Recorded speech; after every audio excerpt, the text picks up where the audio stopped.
Right. Good afternoon, everyone. Thanks everyone for joining our webinar today. Today's webinar is a deep dive into the Southwest Investment Fund Area 1, which covers Cornwall, Isle of Scilly, Devon, Dorset, and some of Somerset. We've got some great speakers here today, a panel that can kind of cover all aspects around the Southwest Investment Fund. But to kick things off, firstly, my name's Aaron Laws. I'm a partner in the Business Advisory Department at Francis Clark. I'm also a Dorset LEP board member and a representative of the Southwest Investment Fund Advisory Group. Firstly, I'd like to hand over to Bethan, Bethan Bannister, who's from the British Business Bank, to give an overview of the Southwest Investment Fund. And Bethan, thanks for joining us today. I believe you've got some slides to talk through. Yes, thank you. Thanks, Aaron, and thank you very much for the invite to join the session today. Hi, everyone. I'm Beth Bannister, and I work for the British Business Bank, as Aaron said, and I work within the Nations and Regions investment team. So really been responsible for the design and launch, a small part of the design and launch of the Southwest Investment Fund alongside my colleagues. And my colleague Lizzie is joining today. She's in the audience, so she can tackle all of those difficult questions that you have later on in the session. So really good to be here. Really pleased that there's been so much interest in the recently launched Southwest Investment Fund. And before you have the opportunity to ask questions, I thought I'll just give you a bit of context about the fund, so at least you have an understanding of the structure of it. So if you don't mind sharing my slides, if that's okay, I'll run through them really quickly. So first slide, please.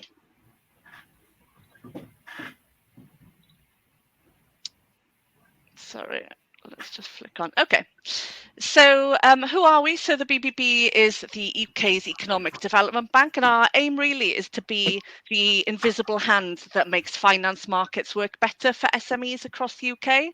So Lizzie and I sit within the Venture Solutions team, and we provide equity and growth finance to fund managers and UK small businesses through our various programmes. And one of those programmes is the Regional Funds Programme, and you may have heard of some of our existing regional funds, including the Cornwall and Isles of Scilly Fund, Northern Powerhouse and Midlands Engine Funds, which have been operating successfully across the UK for the past few years. So the Southwest Fund really represents the next generation of these regional funds and looks to build on the success that we've already achieved. So we won the mandate from government for this next generation of funds, and it totals 1.61 billion. So this is what the 1.61 billion looks like across the UK.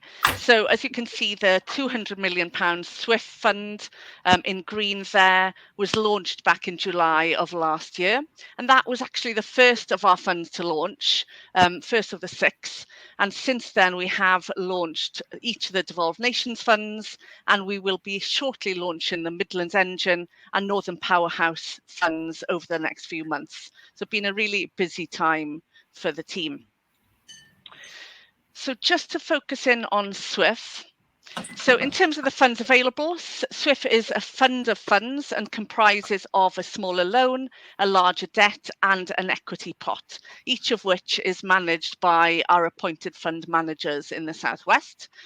SWIF will have a 5-year investment period and a 5-year realisation period, and all of the funds are sector agnostic. You can see there from the slide that the fund is split into north and south, and obviously the interest on the call here is in the south of the region. So you can see that the south extends up from the Cornwall and Isles of Scilly up to Dorset and parts of Somerset. And then the north patch covers the north and northeast of Somerset, Bath, Bristol, Gloucestershire and Wiltshire. In the main, the funds are roughly split 60-40 between equity and debt, and you can see there who the fund managers are for managing those funds on our behalf. So we've got SWIG Finance delivering smaller loan across the whole of the SWIF area, north and south. The FSE Group, who I'm sure you are really familiar with, they're delivering both the debt and equity funds in the south of the region. And just for interest, really, in the north of the region, FW Capital deliver the debt fund and Maven deliver the equity fund. So it's really great that FSE can be here on the call with us today, and I'm sure you'll have lots of questions for them later on in the session. And it's great that there's been so much interest already, and I know they've been doing a number of deals, and we'll be hearing from Andy later as well in terms of working with FSE and the benefits that he's found from achieving and securing SWIF investment into his business. So hopefully that's given you a bit of an understanding in terms of what the fund looks like. I'll now hand over to Aaron, and I think we can open up to a few questions. Back to you, Aaron. Great. Thanks, Beth. Firstly, can I just introduce everybody, or if I go round the screen, if you like. So first of all, we've got Tim and Ralph from FSE. Could you please give a little bit of background about your roles and a little bit of an update around FSE and how it's working with British Business Bank? Yeah, sure. Ralph, you go first. So Ralph Singleton. I was heading up the Cornwall Isles of Scilly investment fund, but now moved over to the Southwest investment fund in terms of the FSE content and handle the equity portion of that, which is a pot of 46 million at present. Good. Tim Williams, worked with FSC for the last 5-6 years, and that was on the Cornwall Isles of Scilly investment fund alongside Ralph. I deliver the debt piece of the jigsaw alongside the team of investment managers and business development managers, which cover the area, similar sort of setup to Ralph. Great, thanks. And Andy, we've obviously got you along as a business owner and kind of an advocate, hopefully, of the SWIF Fund and a successful applicant. Could you give a little bit of background about yourself and your business? Yeah, so I'm Andy Lennox. I currently run the Fired Up Collective, which essentially basically runs Nusara, which has been the investment for the SWIF Fund. I currently also basically act on quite a few different panels and stuff like that as well. Chair DMB, which is Destination Management Board down here, a number of different other things. So yeah, it's been really exciting for us to be able to get into this kind of position. You know, we've been a fast growth kind of restaurant group, and Nusara basically has gone from a 1 to 4 very, very quickly. And for us basically to be able to kind of get into this kind of SWIF investment fund is really, really good for us because it kind of bodes well for the future, which we can talk about later. But it's been it's been good. So yeah, lots going on at the moment. Great. No, that's really good. So just initially, I mean, could Beth, could you just elaborate on kind of the reasons for a regional fund and why it's sort of been split between the different areas? Give a bit of background around that. Yeah, of course. So I guess the reason we brought the fund to market is to address the funding gap in simple terms. So there's obviously a huge opportunity across the Southwest to support ambitious and successful SMEs, but the funding that's available in the Southwest is not on a par with business density. So what we really wanted to do was make sure that by bringing the fund to market, we're really addressing that finance gap. And also, it's really important for us to increase the diversity of finance available for businesses in the Southwest. The Southwest is particularly underweight when it comes to equity investment. So that's why the fund is split more in favour of equity rather than debt. So that's the rationale for bringing it to the market. We've obviously got examples of how we've successfully deployed regional funding across other areas of the UK. So we've really learnt from our success in doing that, and learnt when we came to structure the Southwest Investment Fund accordingly. So yeah, I'm sure Ralph and Tim could speak to the benefits that they've seen from Cornwall and Isles of Scilly Fund as well, which could be quite relevant.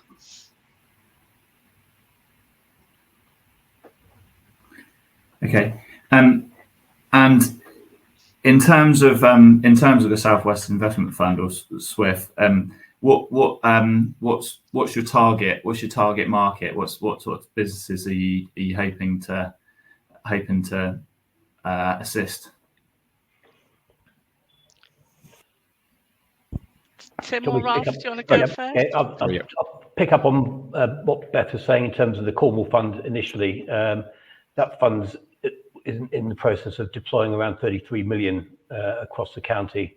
In terms of equity, that will be something in the region of 22 to 25 million of equity. So if you think about the size of the equity fund in the southwest, being 46 million, clearly that's quite a successful deployment in terms of equity.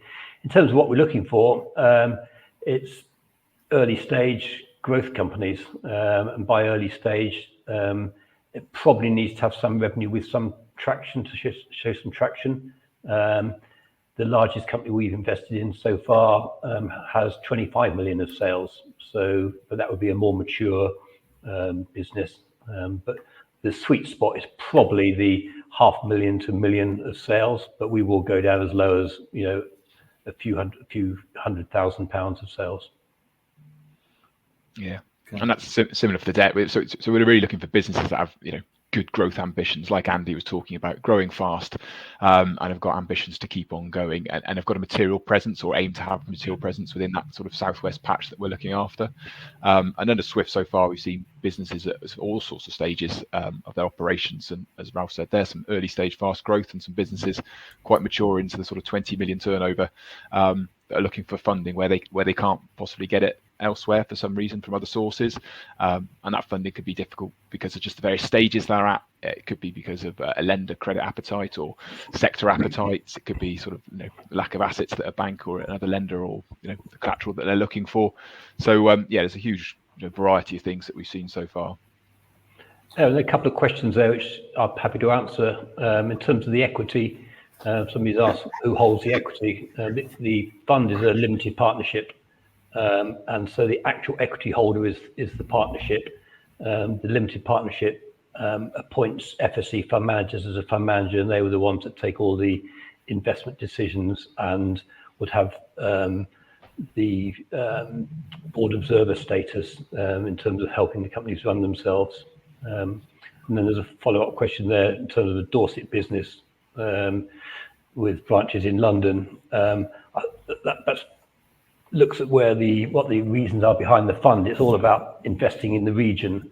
So I think in that situation, yes, great to be in Dorset, but I think we'd want to see the funds being invested in, or primarily invested in Dorset. So if you were setting up a manufacturing operation or setting up a marketing operation or sales operation in Dorset, that would be great. I think if it was a situation where you're looking to expand out of region, we'd have to look at that. Now, clearly things like restaurant groups, it might be possible to do that because you might have a head office in the region, but you're looking to expand outside the region, that's still going to create employment in the region. So it's still a valid argument. And in terms of successful applicants so far, or key or more popular, or more applicants that you've had across the data that you've got, are there any kind of trends in terms of sectors or? I think we've seen, not sort of combined numbers are, but on the debt side, we've seen close to sort of 100 inquiries since we launched, and as I said, that's businesses all various sizes, and I don't think we've got any sector concentration in that lot at the moment. It seems to be a good broad range. Like I say, we've seen some really good, exciting tech firms, whether it be energy, data, space, that sort of thing. We've seen some manufacturing companies, which are, might be aligned with some nice, interesting growth sectors, be that again space or aeronautics or whatever else it might be. The hospitality, we've seen quite a lot of hospitality as we expect in the southwest. So businesses that have an ambition to just be slightly above just the sort of normal lifestyle business and have a growth ambition. And then the usual sort of food and drink consumer-led businesses, we've seen quite a bit of that, as again as you'd expect in the current markets. But yeah, I don't think we've seen a huge concentration. Deal sizes as well is interesting. We've seen, requests for, we can lend from 100,000 in this part of the fund to 2 million, and the SWIG can do below 100,000 loans. from 25,000 to 100,000. And again, it's been quite a range across that. I think we've seen loans sort of 250 to 300, 400 go out, and we've also then got quite a few requests and proposals that we're looking at that are around the £1 million, that sort of sweet spot where actually there's not a lot of other opportunities for businesses out there to get that money, because growth lending, forecast-based lending isn't the kind of easiest thing to get hold of. Yeah, on the equity side, we've seen, I think, 154 inquiries up until the end of December, amounting to about 100 million of potential investment. We've invested in 2.4 million up to today. We've got another 4.5 million in legals, and there's been co-investment alongside that of 3.5 million to date. One of the questions there was about a pre-revenue company. Would they exclude us? No, but it would probably make it difficult. We would need to have and it would need to, and we'd be more than happy to have a conversation with you to understand where you are. We need to get some confidence of the business's likelihood to succeed. Sometimes we can look at perhaps if you've received grant revenue, which will cover your costs for a period of time. But if it's pre-MVP, almost certainly not. If you've got an MVP and you're very close to making sales, it's a possibility. But let's have a conversation. There's also a question there about how the kind of process works. I think we're going to talk a bit about how you get in touch with the fund and everything. But if I pick up, it says, how does the process elaborate on how their credit process risk appetite differs from mainstream lenders? Going back to sort of what I was mentioning there, we are very much looking at forecast-led growth businesses. So where traditionally you might be looked at as sort of an EBITDA basis or a security or an asset basis to lend against. We're looking at the forecast of the business over the next 6, 12, 18 months, and really trying to get to understand what that revenue is built on, what the assumptions are, what the evidence is, to be able to establish a clear route between lending the money and of course getting it back. And that's done on a relationship base. So you will have an investment manager that will be allocated to you. Normally you go through the business development team and they will work on how the deal's structured, the appetite from both sides to get involved in the deal, and then the investment manager comes in and takes it through the credit process. And Andy might be able to elaborate on how that credit process is. It is quite in depth because, again, this is quite a risky part of the business of the market to lend into. So you are trying to really understand everything about the management team, the industry, the opportunities, the contracts, everything else that it might have. So if Andy's want to talk a bit about the credit process, might be useful. Yeah, I mean, I can talk about that and talk about the various different processes. I mean, from our point of view, I suppose, or from my point of view, I've been through quite a few different processes over the course of my career, from PE houses to traditional banks, and then different funds. We were funded in one of the previous companies by the kind of traditional kind of investment companies, but also by untraditional kind of things like ThinCats and stuff like that. So from a process from the FSE Group kind of point of view, and from the South West Investment Fund, yes, it was incredibly in depth. They asked the right questions, and they did really push to find out everything about the business, which I kind of expected. But it was a good process. If they weren't trying to find problems, they were just trying to develop and understand what was going on. And actually, I found it not an easy process, but there were kind of clear markers all the way through, which was nice. Sometimes you go through these motions and you go through these kind of funds, and you're sitting there kind of going, yeah, but they're not really telling me what's going on, and they're not really letting me kind of know if we're actually anywhere near. And I think actually with this fund, it was very, very clear from the outset. This is where we think we can get to. This is what we want to be able to do. And actually, I thought it was a very, very good process. As with all these things, there's always things that come out. There's always, more information needed. And I think at one point we were basically nearly there, and then it was kind of like, actually, I needed a load more information, which totally always happens. So I think anybody who's looking for funding, you're never gonna go through a process where that doesn't happen. And your forecasts are always going to be ripped apart, and as they should be. for us, for me to get into this fund is really important, because ultimately, Nusara as a business, we've kind of grown from, me kind of pre-funding the business. We've then gone through your traditional kind of, credit card factoring bits and bobs, just get yourself going. Grant here, a small loan there. It's very, very bitty in a lot of ways. And for me, knowing now that we've actually got through to this fund allows me the ability to actually take a much more strategic viewpoint on things.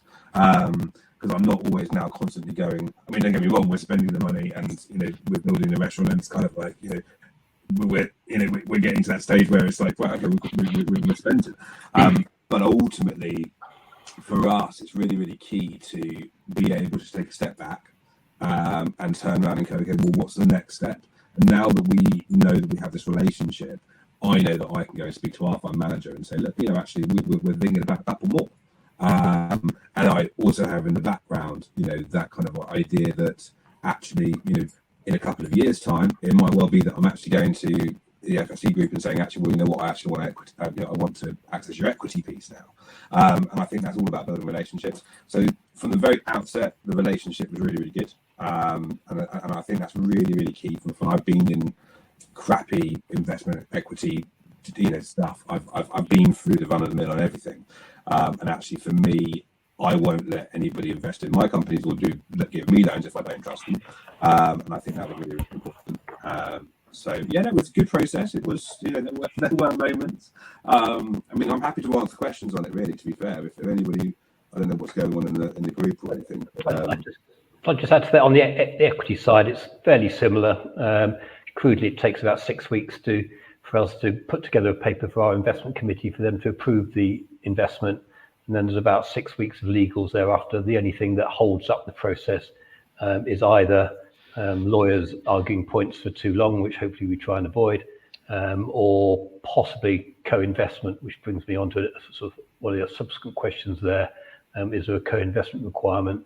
The fund has a mandate to provide at least 30% of co-investment with all its initial investments. We actually have an investment policy which would prefer that to be nearer 50%. And I think I quoted some figures earlier that we've invested 2.4 million already, and that's come alongside 3.5 million of co-investment. So we'd hope to keep that sort of trend going forwards. Ralph, just on the equity piece, when you have obviously applicants, and there's obviously, as you say, there's legal costs, professional costs. At what stage does the applicant kind of get informed in terms of what the typical costs might be, and what they need to, what they're likely to be on the hook for? Just because I think some people may apply and maybe not necessarily appreciate that. Well, we generally tell them up front before we even think about going to committee. That depends on to some extent what questions are asked and how the conversation goes. But on the equity side, it's there's an arrangement fee of 2.5%, and legal fees are depends on the size of the deal, but it's typically £6,000. It's unlikely to be ever higher than that, unless there's some special requirements, and we would let the company know that particular case. And then there's an ongoing monitoring fee, which is typically anywhere between £200 and £750 a month. Okay, great. We've got a few questions. We've got a few more questions that have come through. I don't know if you've seen that. About, again, just about different industries. One about construction and kind of if you funded any construction industry projects and kind of the appetite for that. Where's that one? Can funds be used in construction business premises prior to operation? Typically, no. We would expect that to be done through, the kind of the mainstream lenders. There's a good appetite to do the lending outside there. Our funding is kind of meant to be making the impact of the growth of the business. We can sort of assist a little bit in when there's gaps in funding needs, but not typically the whole thing on that side. And then I think there was another one there about the material presence of your region. If you were a globally distributed digital business, e.g. professional service providers who are registered in Cornwall. Again, I think it comes back to a bit where Ralph was saying is when we provide that investment, where that loan, what's it spent, where's the impact felt. So again, if you're suddenly recruiting a lot of highly specialized, creative or digital people within a business in Cornwall, then clearly, that would be something that's, it becomes a real big impact for the area and helping. If that was to be, money outsourced abroad and for whatever reason that you needed to do that, then it's probably not necessarily an investment. But obviously, if you're doing a co-investment model, you can then decide whether you allocate some of that money to the region or elsewhere. And picking up a bit about what Andy said about, trying to get the deals across the line, and, sorry, a blow for PKF, but it does help massively if your advisors are involved very early on. So, we are going to ask a lot of questions, and we are going to ask a lot of detail about your model and your forecasts, and you want to give everyone the best chance of success. And we find the businesses that tend to be prepared quite early to have that discussion with their advisors, be it legal or or financial, and come together with a sort of pitch deck pack, set of models, set of forecasts, know what their numbers are. That process that Ralph was saying, about 6 weeks, is a bit longer on the equity than it is on the debt, clearly, but it gets shorter and shorter the better prepared, the more investment ready they are. So it does make a big difference if it comes as a collaborative deal. And financial services companies, I think, are generally excluded, although not entirely. I think that's fair, Tim, isn't it? Yeah, I think generally anything that's taking sort of client money and that sort of thing is it's not something we can do. There was a question about typical indicative debt parameters. So we can lend 100,000 to 2 million.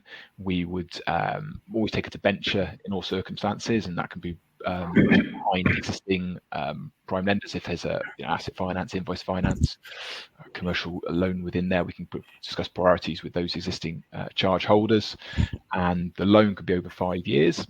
Typically, we do a straight line amortization over that 5 years with interest, but we can look at different structures if that's what the business needs, and over different timescales. 5 years is the maximum. 12 months tends to be the minimum, but again, in between there, we can be a bit more kind of creative if there's something that works for the business.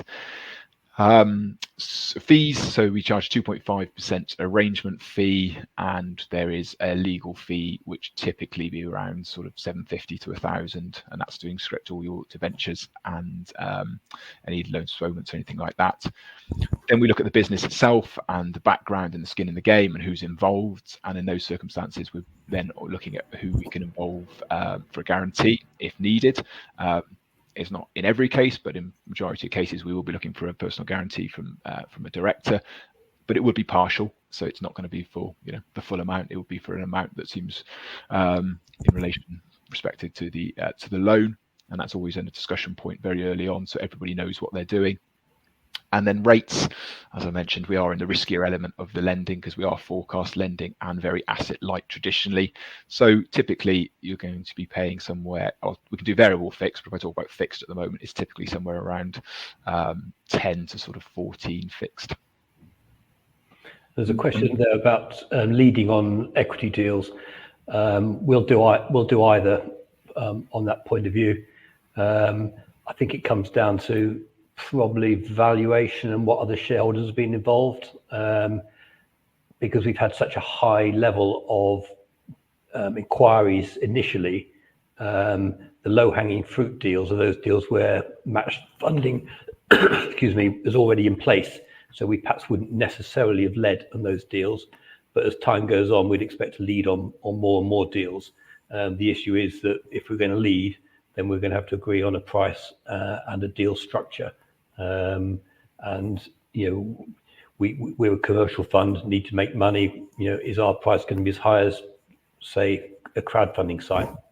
Depends on the business. It might not be, but we might have deeper pockets and the ability to follow on fund as well. And in terms of inquiries so far, for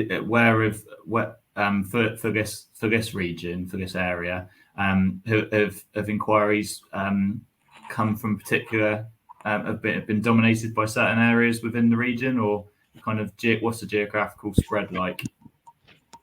It's pretty well spread, certainly on the equity side. Initially, Cornwall was a bit slow, but that was more to the fact that COISIF was still operating for the first 6 months anyway, but that's now picked up.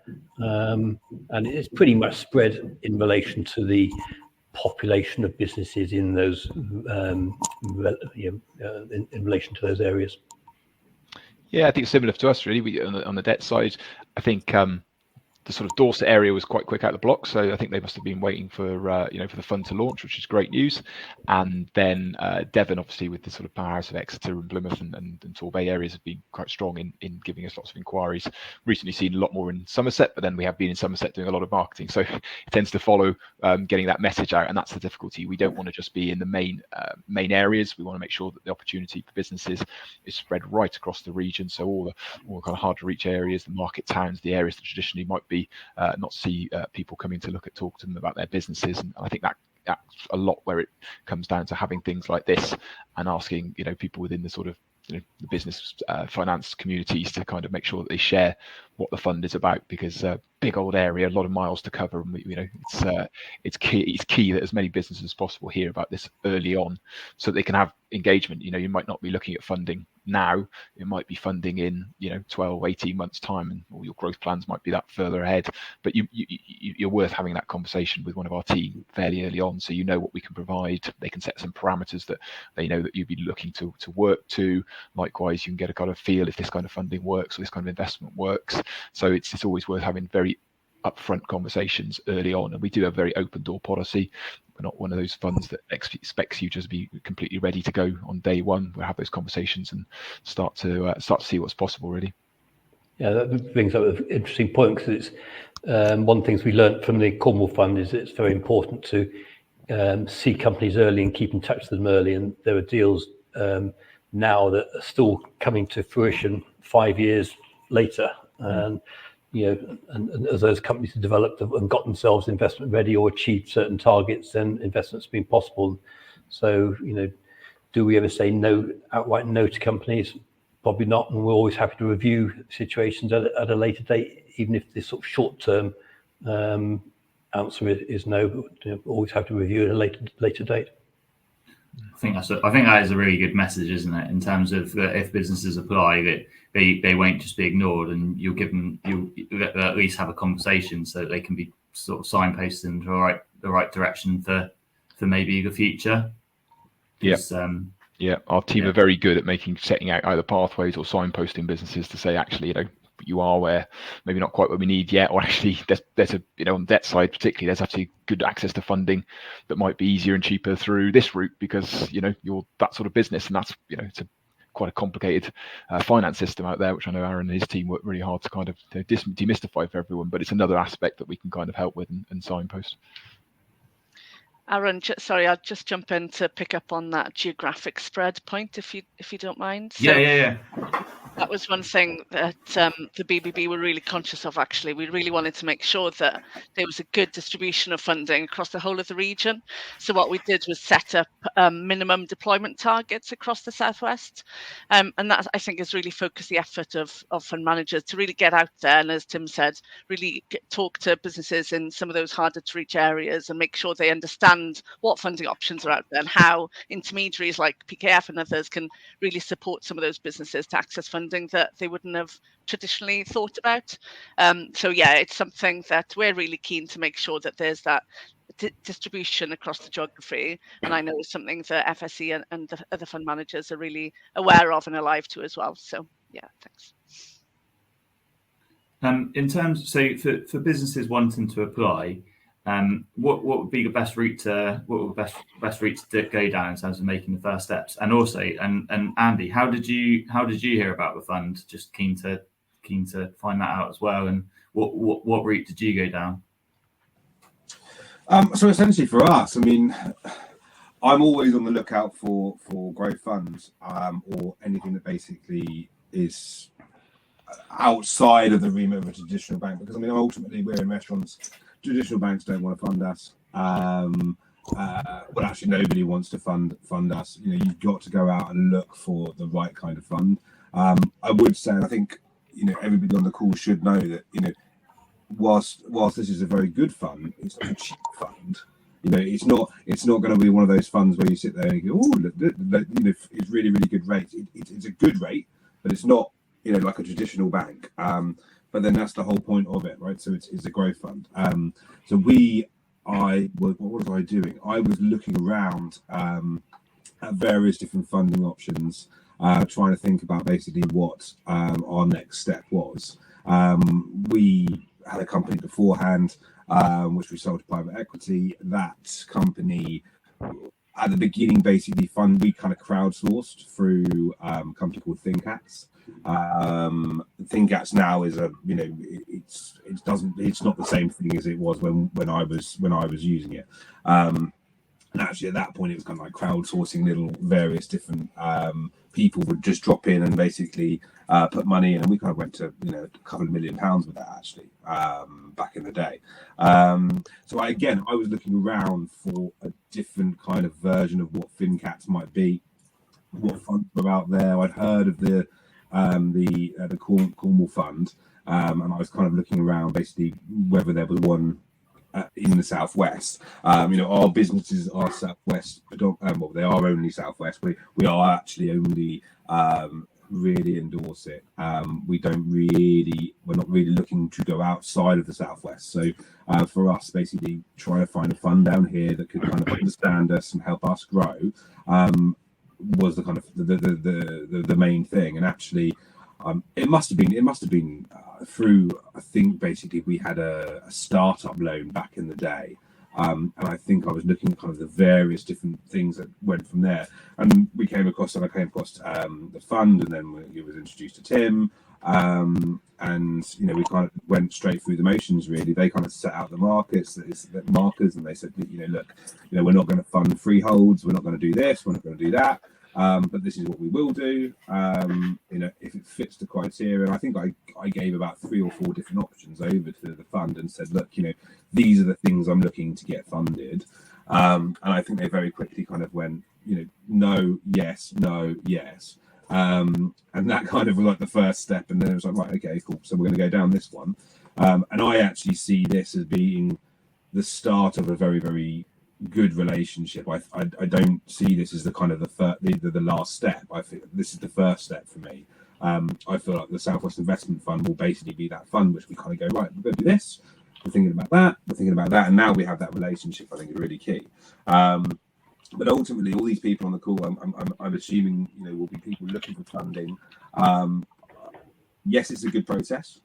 Yes, it's good people. It's not cheap, so don't start thinking you're going to walk in here and kind of go, you're going to get your 3%, 4%. It's not that kind of fund.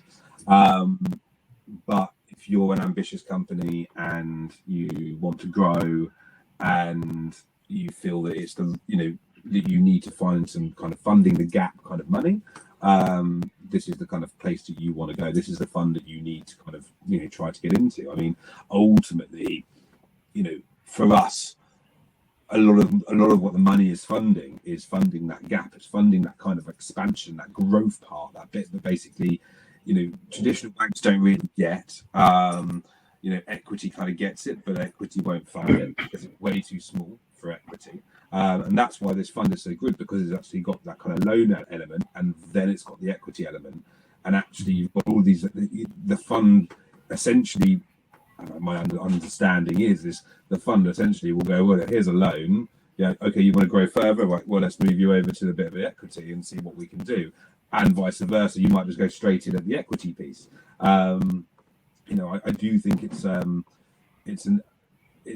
good way, and it's a good fund to go through. I mean, I can't think of many other funds out there at the moment that basically are doing what you guys are doing.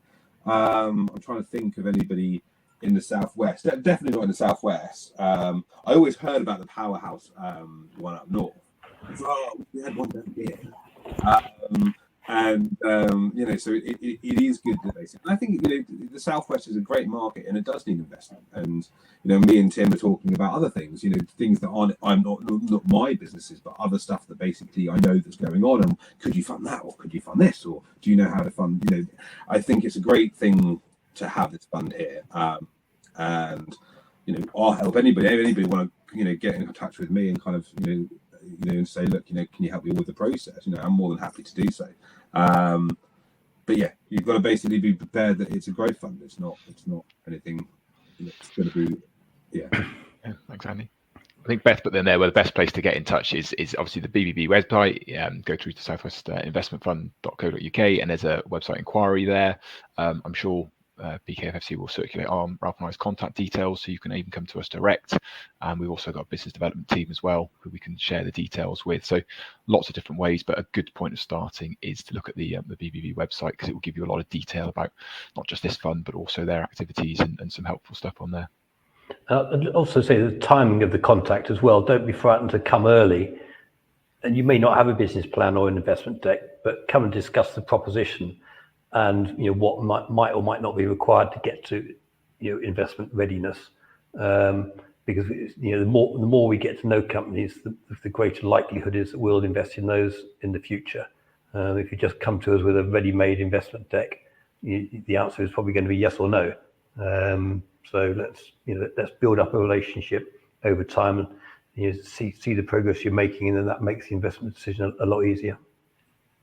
True. Yeah, I think it's a really good message about for anyone thinking of applying, to make sure that they think of the growth and to look at it that way, because as you say, it's not the cheapest, but ultimately if you're using it as a stepping stone to get to where you need it to be, and you can plan for that and forecast around it, then it's absolutely key for your business. So I think that's a really important message. Beth, in terms of the fund itself and British Business Bank, I mean, what's the sort of what does success look like for the fund, and at what stage are we at in terms of how much money's left? What's the could you talk a little bit about that? Yeah, sure. So, as the limited partner, we'll be catching up with FSE and the other fund managers on a monthly basis, just to see how they're getting on, and they'll be reporting to us more formally on a quarterly basis. In terms of what we'll be looking for, I guess the first thing is that these funds need to operate in a commercially sustainable way. So we'll be really looking to make sure that those the debt and the investment that's been made is made on commercial terms. So we'll be monitoring that. And I guess some of the other bits that we'll be looking at, we've already discussed today. Firstly, how the deployment is being spread across the geography.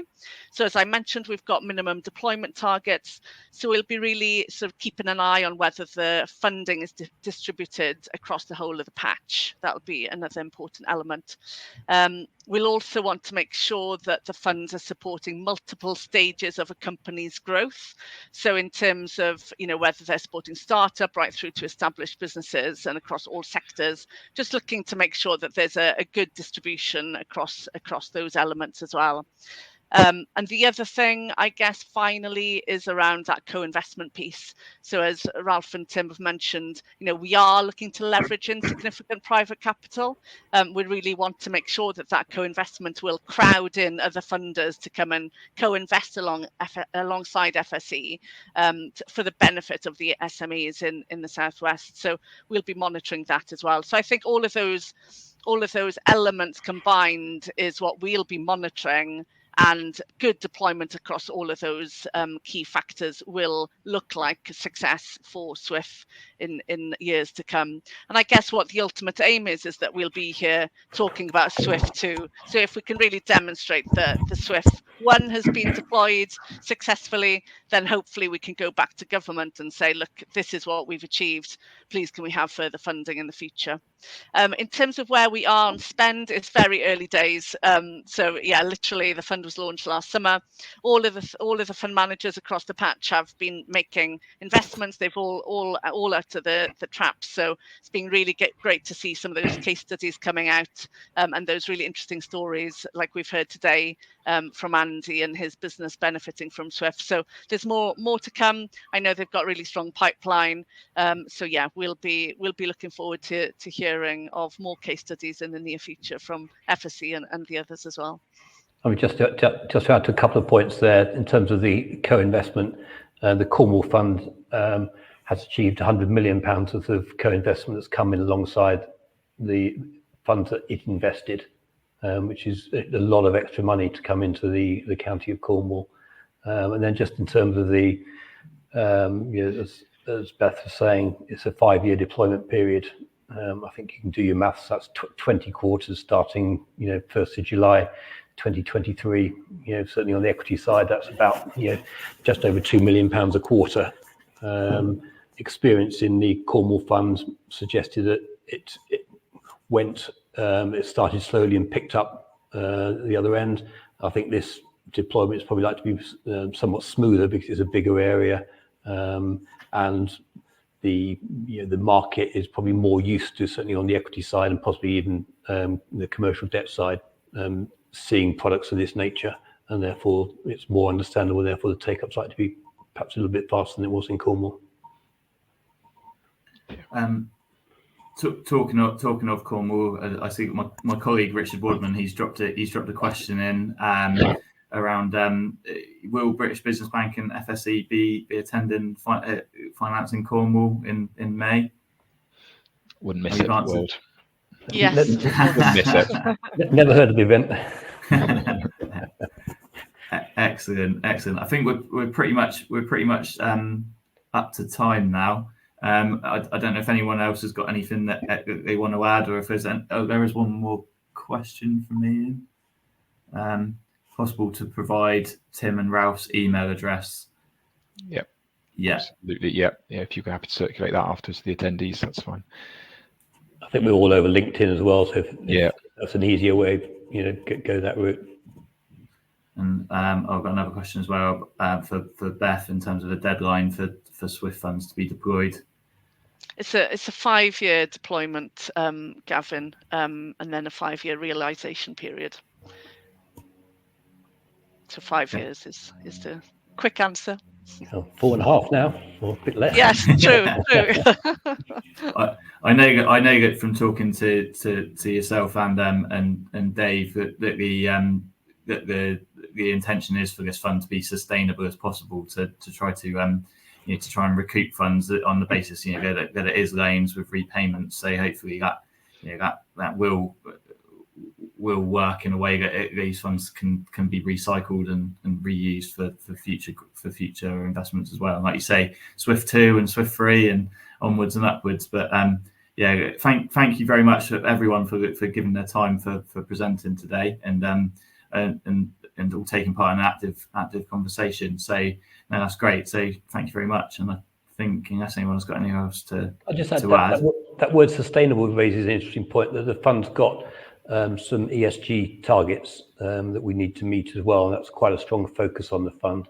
The existing Cornwall fund was an active investor in things like tidal energy and floating offshore wind and other ethically sourced products. So actually we had some high ESG credentials, but of the first 3 investments we made on the equity side, 2 had strong ESG credentials, and I think the first 2 investments were female founder led as well. So the diversity score is also quite high in the early investments. Does that strengthen any application? If you can demonstrate that. Well, we always invest in what is good. It's a commercial fund at the end of the day, but it can't do any harm. Okay, a good message to end on. So thanks everybody, and obviously if anyone has any follow-ups, let me know. But thank you very much. Thank you very much, Aaron. Thank you for organising. Thank you. Thank you. Cheers. Right. Cheers.